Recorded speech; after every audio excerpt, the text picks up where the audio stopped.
Multifamily Mindset podcast. Think bigger.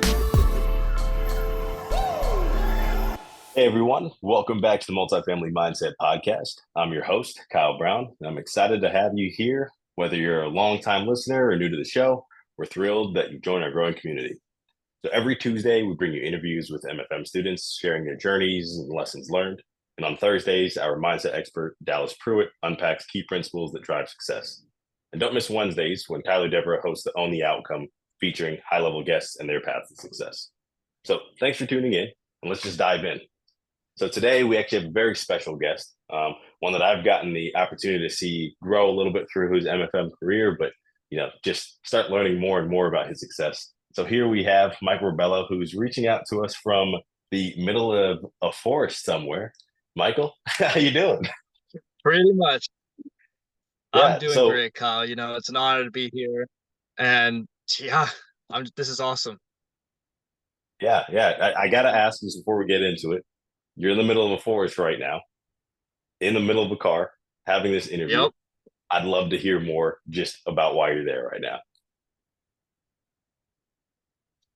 So originally, the best course of action for an interview was going to be in my original office, which was back in my old home in Somerset, Massachusetts. But things have taken a course, and right now I'm on my way to Tucson, Arizona. I, in fact, leave early next week. So right now I'm camping in my one-axled home, which is my camper, and I'm in my car actually doing this interview in the middle of the forest. So honestly, it's not practical, but I make do and it's awesome. So Wow. Well, that's amazing. That's just dedication right there. Michael, you just turned 19, right? And you're already diving headfirst into multifamily investing. So can you just tell us a little bit more about your background of what really sparked your passion for real estate at such a young age? absolutely. My family really inspired me to take a different course. Ever since I was like, little and growing up, it was just like the fact of like hearing that, my uncles, my great uncles, my family, they had their own businesses and like construction, whatever. I'm like, that's really cool. Like I could potentially own my own business. And I would hear these things like, investing in the stock market, investing in real estate, investing in oil. So it was always like this lingering curiosity in the back of my head. But what I originally tried was car photography. I'm a gearhead, I'll admit. And I tried it for a little bit, but I realized that it was my passion and I couldn't make my passion into a business yet. So I was like, maybe this isn't the course of action. But during my high school years, in my junior and freshman year, I took investment classes. And we had something called like the stock market game where you can like, simulate investing in stocks. It was thrilling. I'm like, this is really cool. I can invest in Delta, Google, Amazon, Facebook, Meta. I'm like, this is awesome. Like, I could get used to this. So I tried it. This was 2023, the spring to summer 2023. My mother, she gave me a loan of $500 to use for investments. And she's like, listen, go at it, see where it takes you, and we'll go from there. So I tried it. I had three computers going.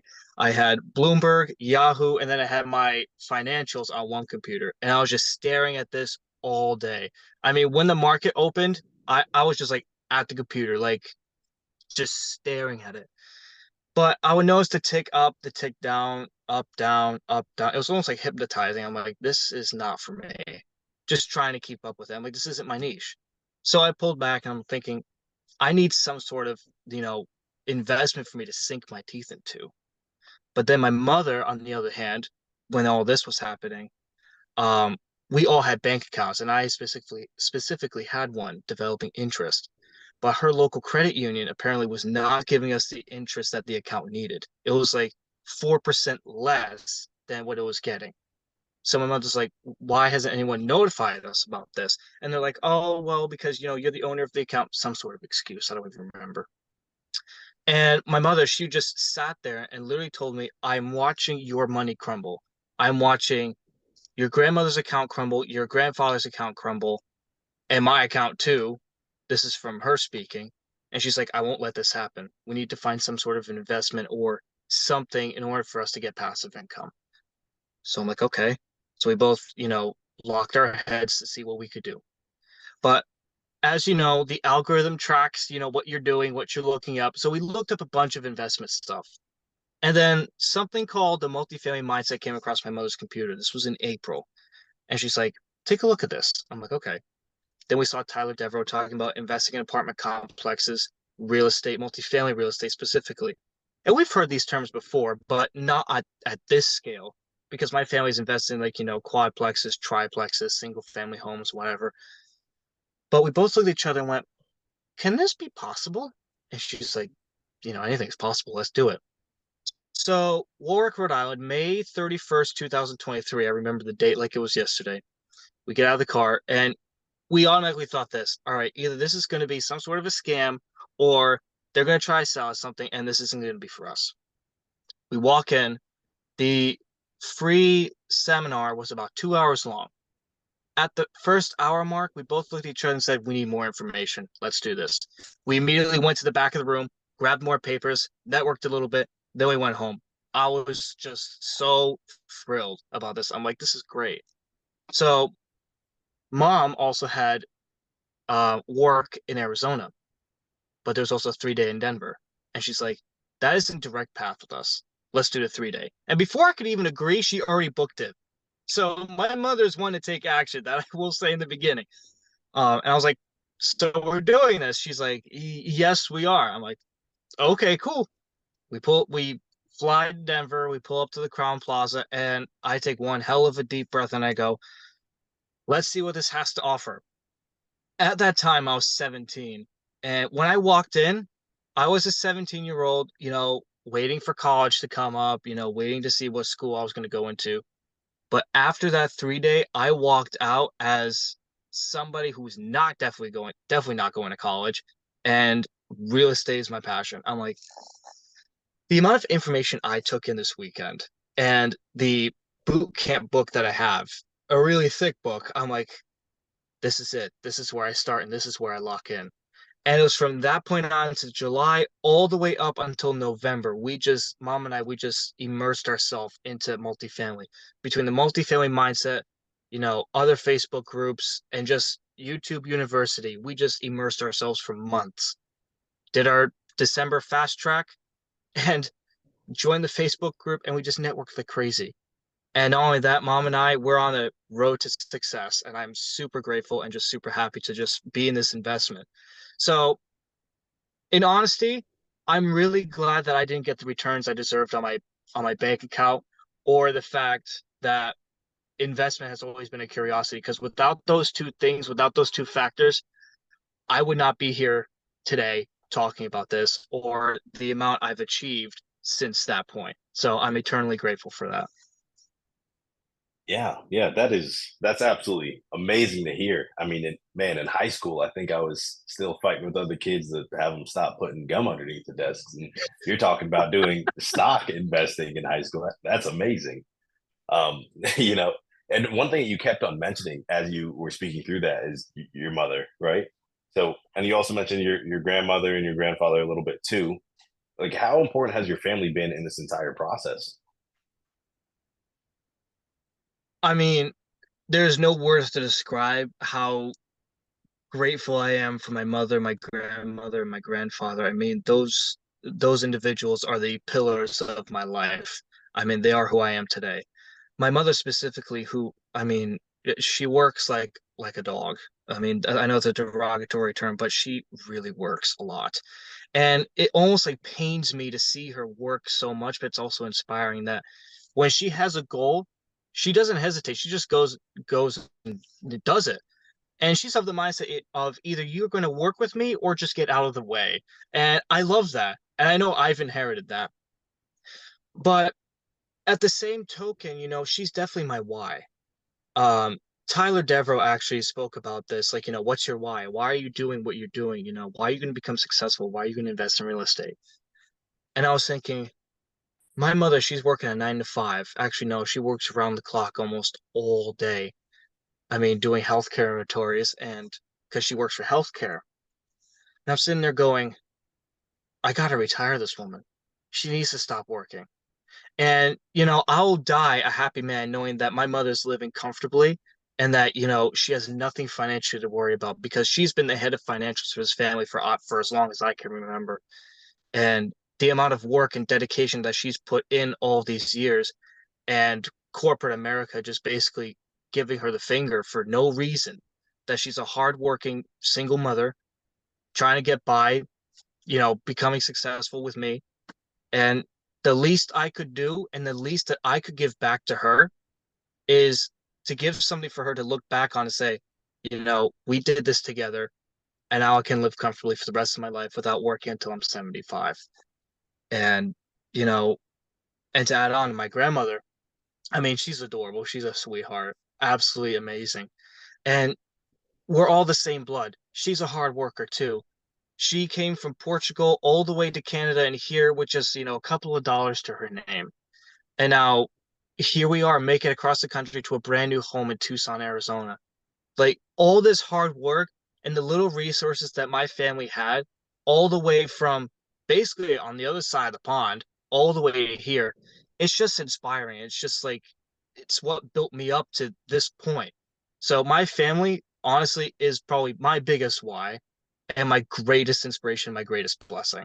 So that's the impact that my family's had. Wow. Wow. That is absolutely inspiring. Just jaw dropping to hear just, the passion that you have behind that. That's so powerful. And without a doubt, I know that you guys are going to be able to continue that energy into this multifamily space. Now, you said you were moving. Absolutely. Are you moving with them to Arizona? Absolutely. It's funny. A lot of people would think that, I've already moved out or something like that, or we've gotten sick of each other. But no, we're all moving to Arizona. And it was like basically a family pact where we went, we're all moving together and we're all moving to this beautiful place called Tucson, Arizona. And we're like, all right, let's do it. So it's better for my grandmother. My mother's happy. She loves it there and I love it there too. And it's perfect for my business. So I can't complain. Yeah, yeah. And you say perfect for your business because that is the market that you guys are intending on, investing in, right? Is that like going to be now your backyard market? Oh, definitely, absolutely. I'll give you actually a little bit of a background. So I grew up and well, kind of still am, Somerset, Massachusetts. And when we started this multifamily journey, we have there's a city that's right across the bridge from us, Fall River, and they have a train coming from Boston all the way down to Providence, but it's also going to slip right through Fall River. So when I saw this, I'm like, okay, this could be a potential, market for me to invest in. We're going to be here for a little bit, not knowing in hindsight that we were going to be moving to Tucson this quickly. But, I took it with a grain of salt, thinking, it's Fall River. I mean, anything could possibly happen. Um, but it was just like, do I want to invest here? There was just too many ifs, ands, or buts, and Massachusetts really isn't the best place to invest to begin with. I mean, I know there's been some investors that I know personally that have invested like in Springfield, different parts of Massachusetts, and I mean, congratulations to them. But me and Massachusetts are like water and oil; we don't mix. Um, but what I noticed the difference between Arizona and Massachusetts is Arizona is way more lenient and way more open to us investors, landlords, investors, brokers, you name it. And the amount of growth that's coming to Arizona is just astounding. Between Phoenix and Tucson, it's like basically this bubbling mass of productivity that's just growing. And I keep referring to this article. I feel like this was from a construction dive article. It said that Phoenix is going to become the next Silicon Valley. And when I heard that, I'm like, oh, that's cool. That's an hour away from my home. That's perfect. So honestly, I would have invested in Massachusetts if it was more for us investors and just more landlord friendly and just more conducive with what I'm trying to do. But since I'm moving to Arizona and since it's more business friendly for me, honestly, it's a perfect win. Wow.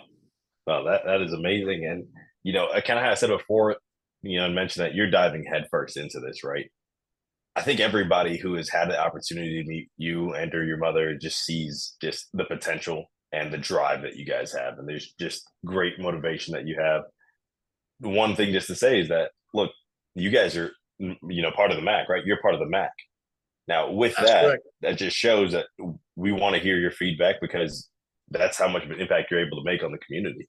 So linking to that, how has the mentorship and the community helped shape your path as a young investor? So I'm gonna go back to Peak Partnership 2024 real quick. This was back in March. I mean, when I got the word that I was accepted for the Mentorship Advisory Council, I was just like a kid on Christmas. I'm like, this is awesome. I get to sit at the table with a bunch of people that I love, adore, and are just great to work with, and they're like-minded individuals. We don't get many of that nowadays, and it's a shame.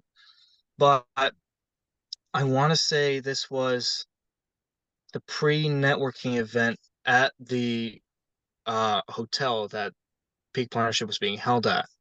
And it was the Mac Council. I feel like there's about 13 or 14 people there. And we had a dinner. And I took a moment just to reflect and to be present. And I'm like, who would have guessed that I would be sitting at the table with like-minded individuals on a council working for the multifamily mindset in order to bring value and a better product and system to people who want to learn a better investment and a better life for themselves. And I looked around at all the individuals that I'm surrounded with. I'm like, this is a blessing. It was almost like motivating and inspiring. Like, I got to this point. What else can I do? How far can I go? It was almost like that push mentally to go, you are here. Think of where you could be in the next 2 to 5 years. I'm like, yeah, like this is awesome. And not only that, the mentorship advisory council gave me an opportunity to like sit there and discuss my ideas and to agree to disagree. And for me to do that, to sit there and agree to disagree, it's a rare thing to do nowadays because God forbid if you have the opposing opinion, you might as well be, I don't know, spewing some offensive nonsense. I'm like, this is ridiculous. But to sit there and actually talk, break stuff apart, to analyze the details and to find a solution, to come up with opportunities and solutions and to work together, it's really a blessing and an opportunity in itself to go, this is what I can do for my business. And it just learned and taught me so much about leadership and, friendship and like brotherhood to go, this is what happens when you lock heads at the table and you break bread and you just bring ideas and opportunities to the table. So, in summary, what has the Mentorship Advisory Council done for me? It's inspired me to push to do better because I can help people while helping myself. And not only that, it was a reflection and a perfect opportunity for me to go, there is hope in this world for like-minded individuals to sit down, bring opportunities, bring problems, and to walk away with solutions. To me, that's just awesome and exactly what the world needs, in my personal opinion. Yeah, yeah. With that, and how strongly you wanted to speak on what the Mac has done, would you say that that has helped to be the most impactful lesson slash mindset shift that you got once you joined the Mac? Or was there anything like just within MFM that would stand out to you otherwise? To be honest, when I joined MFM, the biggest mindset shift was the connections I made within the network. I mean, the amount of actually, in fact, when I get off this podcast, there's just so many people that I have to respond to. And honestly, it's the best problem I've ever had is the amount of people that I've been able to network with. Like it, for example, if you were to tell me 4 years ago, all right, you're gonna be sitting in a car in the middle of a forest on a podcast being interviewed, and that afterwards you have to connect with high network or high net worth individuals talking about deals, talking about business, I would have looked you dead in the eye and said, you've got the wrong person. So the connections that I've made is just, I mean, I'm forever grateful for that because connecting with these like-minded individuals and creating groups, teams, and just partnerships is just so crucial. I mean, I'll call him out right now, Desmond Nascimento. I made probably one of the strongest connections I've ever made with anybody within a business network. And I was expecting to see like, the suit and tie Warren Buffett kind of attitude, like, okay, I'm the teenager, I have no idea what I'm doing, and I'm with all the big wigs. But no, it's just your average Joe joining in and just trying to make their lives better. I mean, for God's sakes, I've met teachers, I've met, people that work in unions, healthcare, um, people that still work at W-2. Um, like to me, that's awesome that I'm just connecting with the general public that just want to do better for themselves, their family, the world, and to leave a legacy. So, if you want my honest opinion, the network opportunity in MFM has probably been the biggest impact that I've had. And I'm still networking today. I'm still, creating relationships and still building that rapport. But honestly, I'm just super happy and super grateful for that. Yeah, that is beautiful to hear, and just the impact that the network can make on people is extremely strong. And you're a part of that network too. And I have heard the same things from other students in reaction to their conversations with you, right? Just the same. So as the network is being able to be fed into you, you're feeding into the network.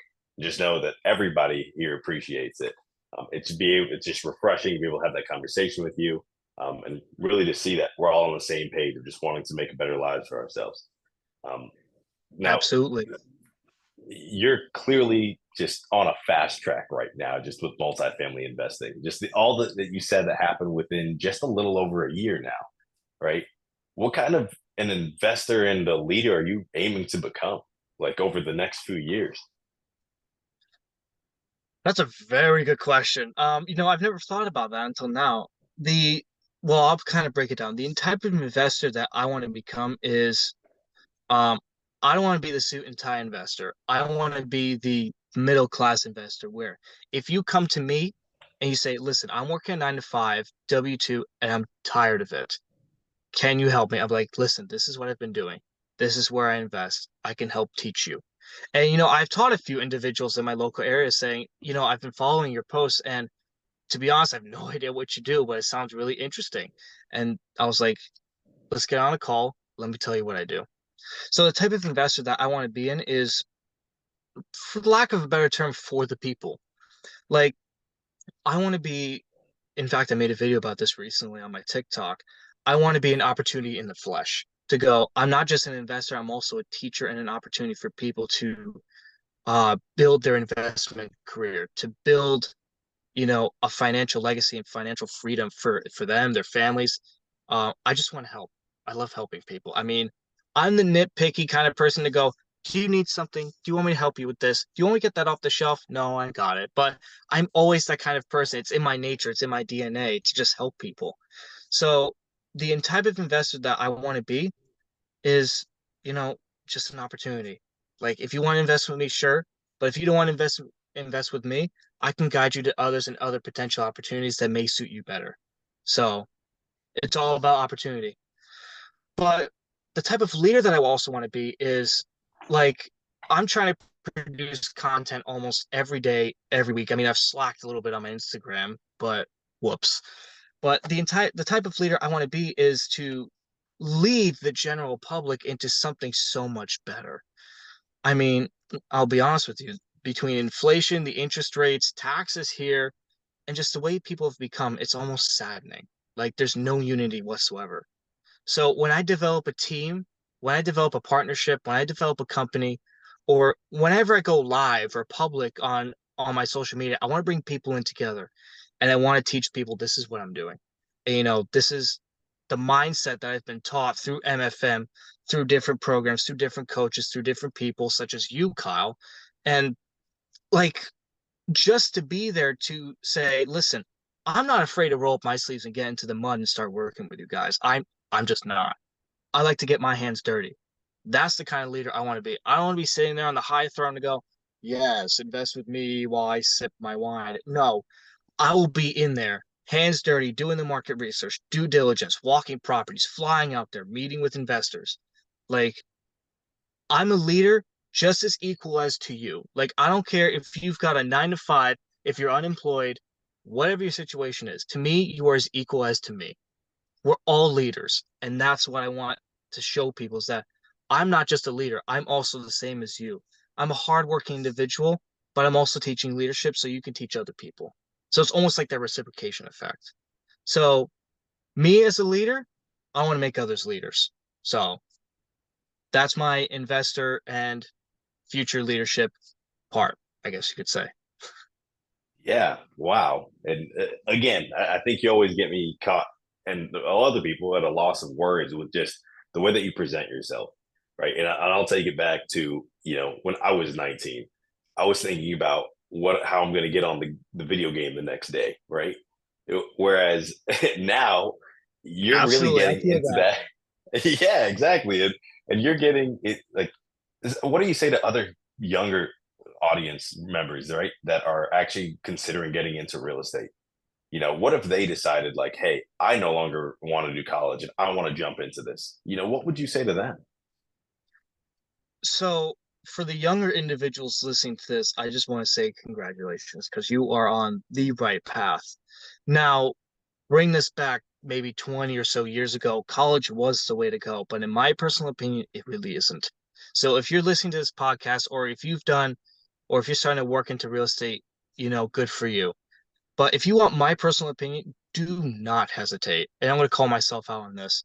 You're going to be tempted to sit there, to scroll, to, not do anything, not make any cold calls, call brokers, do your due diligence, whatever. But when you're out of high school, you do not realize how much time you have on your hands. And I'm going to be a little bit rude right now. It's so easy to become great nowadays because nobody wants to do anything.